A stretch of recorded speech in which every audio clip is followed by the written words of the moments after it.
સ્વાગત છે તમારું તહેઝીબ એજ્યુકેશનમાં।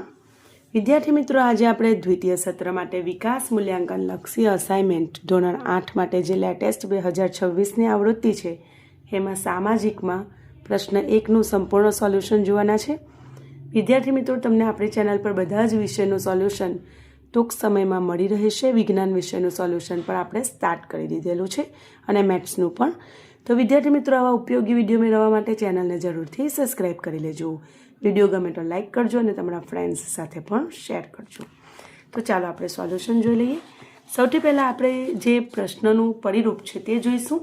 તો સામાજિક વિજ્ઞાનમાં 80 માર્ક્સનું જે પેપર છે તેમાં પ્રશ્ન 1ના અમાં વિકલ્પો પૂછાશે 8 માર્ક્સના, ખાલી જગ્યા પૂછાશે 8 માર્ક્સની, ખડા ખોટા પણ પૂછાશે 8 માર્ક્સના, જોડકા પૂછાશે 4 માર્ક્સના। અને ત્યારબાદ તમને ભારતનો રેખાંકિત નકશો એ પૂરવાનો પૂછાશે, એ 5 માર્ક્સમાં। 1-2 વાક્યમાં પ્રશ્નોના જવાબો 16 માર્ક્સમાં પૂછાશે। ટૂંકમાં ઉત્તર લખવાના એ 15 માર્ક્સમાં અને સવિસ્તૃત જવાબો 16 માર્ક્સના પૂછાનાર છે। ખૂબ જ સરળ એવી આપણી પેપર સ્ટાઇલ છે, ઇઝીલી માર્ક્સ લાવી શકાય સારામાં સારા। તો ચાલો આજે આપણે પ્રશ્ન 1નું સંપૂર્ણ સોલ્યુશન જોઈ લઈએ। પ્રશ્ન 1 નીચેના દરેક પ્રશ્નના ઉત્તર માટે આપેલા વિકલ્પોમાંથી સાચો વિકલ્પ શોધીને લખો। એમાં પ્રકરણ 5માં પહેલું છે, ભારતમાં સૌપ્રથમ શિક્ષણ સંસ્થાની સ્થાપના કોણે કરી? જવાબ આવશે વિલિયમ કેરેએ। બીજું, મહાત્મા ગાંધીની શિક્ષણ યોજના કયા નામે જાણીતી છે? જવાબ આવશે વર્ધા શિક્ષણ યોજનાના નામે જાણીતી છે।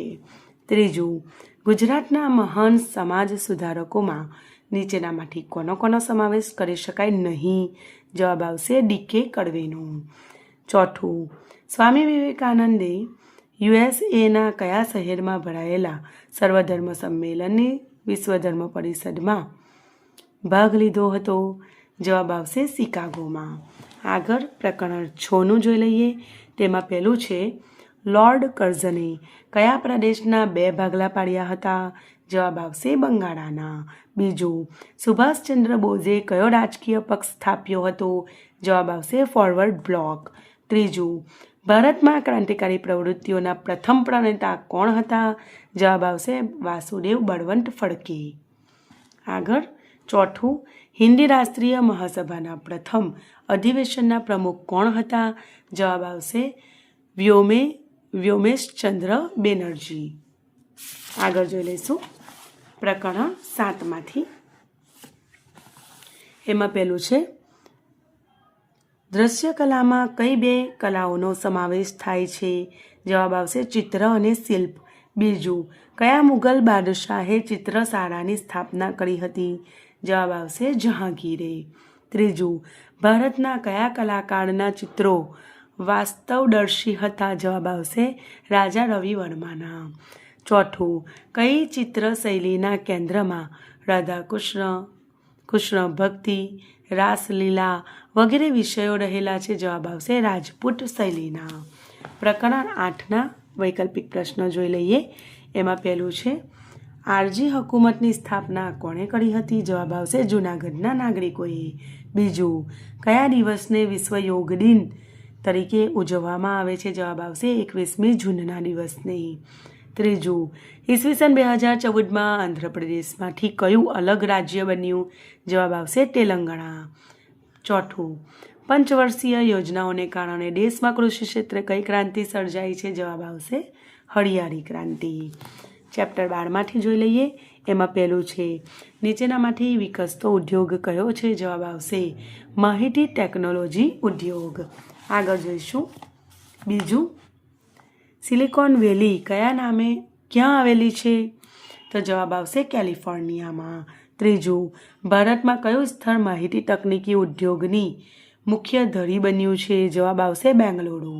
ચોથું, નીચેનામાંથી કયા પ્રાકૃતિક રેસા છે? પ્રાકૃતિક એટલે કે કુદરતી રેસા। જવાબ આવશે શણ। ચેપ્ટર 13માંથી જોઈ લઈએ। પહેલું છે, રાષ્ટ્રનું સૌથી મોટું સંગઠન કોણ ગણાય છે? વસ્તી। બીજું, ક્ષેત્રફળની દ્રષ્ટિએ ભારતનું સૌથી મોટું રાજ્ય કયું છે? જવાબ આવશે રાજસ્થાન। ત્રીજું, એ 3 મુખ્ય પરિબળો કયા છે જેમાં વસ્તીમાં પરિવર્તન થાય છે? જવાબ આવશે જન્મ, મૃત્યુ અને સ્થળાંતર. અને ચોથું છે ઈસવીસન 1999માં વિશ્વની વસ્તી કેટલી હતી? જવાબ આવશે 6 અબજ. પ્રકરણ 14માં જોઈએ. પહેલું, નીચેનામાંથી કઈ આપત્તિ કુદરતી આપત્તિ છે? જવાબ આવશે પૂર. બીજું, નીચેનામાંથી કઈ આપત્તિ માનવસર્જિત આપત્તિ છે? જવાબ આવશે બોમ્બ વિસ્ફોટ. ત્રીજું, ગુજરાતમાં સાપુતારા, ડાંગમાં કઈ ઘટના જવલ્લે જ બને છે? જવાબ આવશે ભૂસ્ખલન. અને ચોથું છે નીચેના પૈકી કયો રોગ વિષાણુજન્ય રોગ છે? તો સ્વાઇન ફ્લૂ.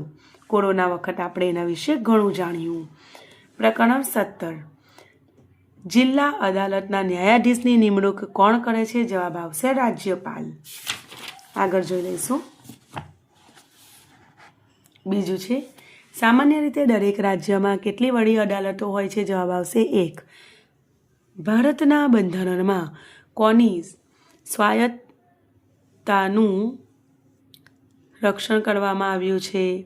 તો ન્યાયતંત્રનું સ્વાયત્તતાનું રક્ષણ કરવામાં આવેલું છે. ચોથું, વડી અદાલતના મુખ્ય ન્યાયાધીશની નિમણૂક કોણ કરે છે? જવાબ આવશે રાષ્ટ્રપ્રમુખ. પ્રકરણ 18માંથી જોઈ લઈશું.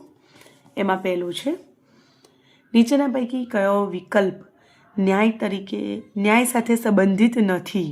જવાબ આવશે ફરજો.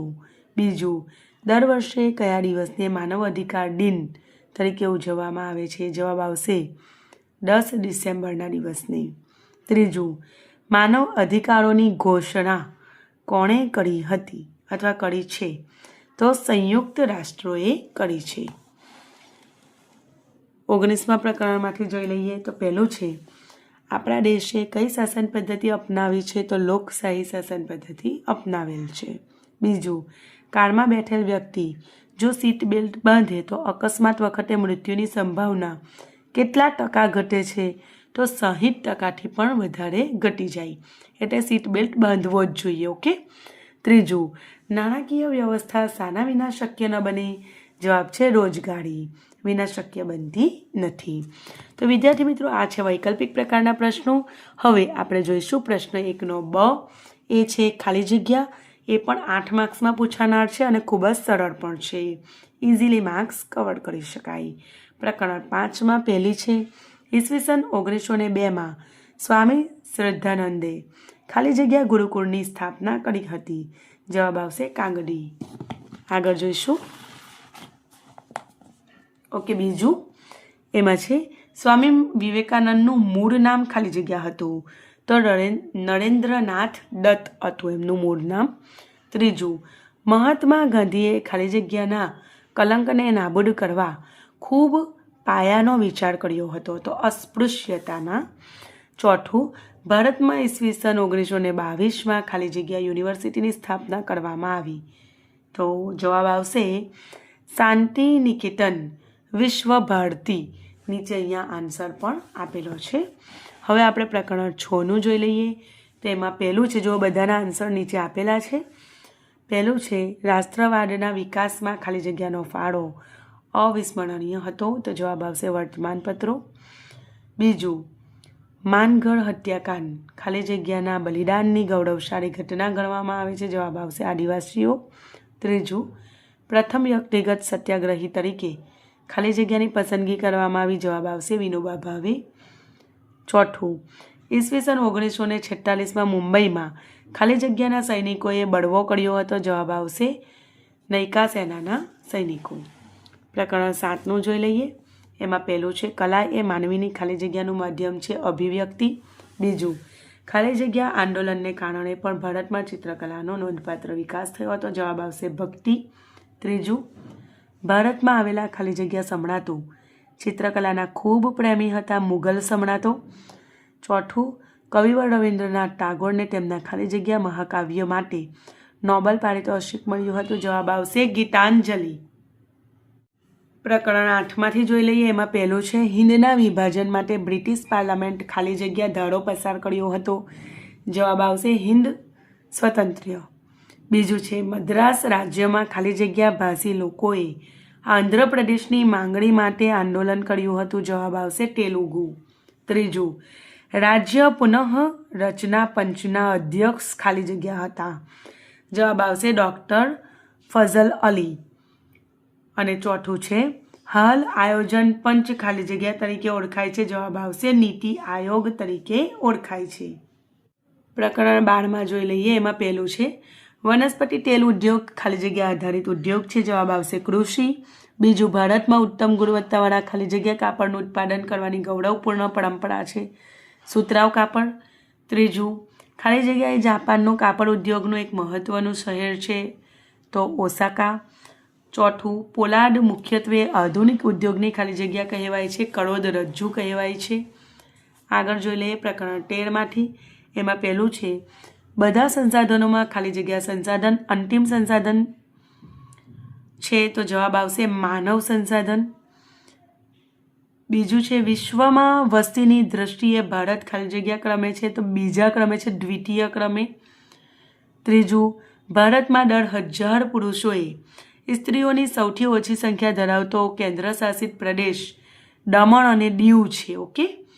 ચોથું, ખાલી જગ્યા શહેર એ જાપાનનું ગીચ વસવાટ ધરાવતું ક્ષેત્ર છે? જવાબ આવશે ઓસાકા. આગળ પ્રકરણ 14માંથી જોઈ લઈશું.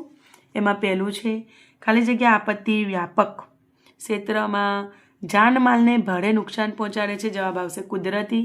બીજું, હુલ્લડ એ ખાલી જગ્યા આપત્તિ છે? માનવ સર્જિત. ત્રીજું, ભૂસ્ખલન ખાલી જગ્યા આપત્તિ છે? કુદરતી. ચોથું, ભૂમિ ધસી પડવાની ઘટનાને ખાલી જગ્યા કહે છે? ભૂસ્ખલન કહે છે. પ્રકરણ 17માંથી જોઈ લઈશું. એમાં પહેલું છે, ભારતના ન્યાયતંત્રની ટોચ ઉપર ખાલી જગ્યા અદાલત છે? જવાબ આવશે સર્વોચ્ચ અદાલત.